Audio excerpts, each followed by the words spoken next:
לכבוד השבת הקרובה, סגולה ידועה לפרנסה לאפות חלה בצורת מפתח. מה העניין לאפות לחם? הלחם הוא המאכל העיקרי שמזין את האדם, ומעט קמח נעשה הרבה לחם, בכך שטופח הבצק. כך גם פרנסתנו, ממעט עמל וטורח תטפח, תעשה ותהיה ברכה בעמלנו. בפסח אכלנו מצה שמסמלת לחם עוני. השבת שאחרי פסח זו ההזדמנות הקרובה שמתאים לאפות בלחם. אז למה בצורת מפתח? יש עניין בפעולות שלנו. הצורה של המפתח מזכירה לנו ביד מי נמצא מפתח הפרנסה. מה בכלל עניין הסגולה לפרנסה? הרי כבר נגזר על האדם בראש השנה כמה פרנסה תהיה לו. נכון שנגזר, אך אפשר למתק שתהיה ברכה במה שנגזר, שיבואו בנקל ובלי הוצאות מיותרות. נכון שנגזר כמה נרוויח וכמה נוציא, אבל לא נגזר על מה נוציא. בנוסף, בכוח הסגולה להשפיע מעבר למה שנגזר על האדם.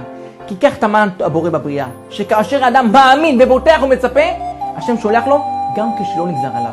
בשכר הביטחון בהשם.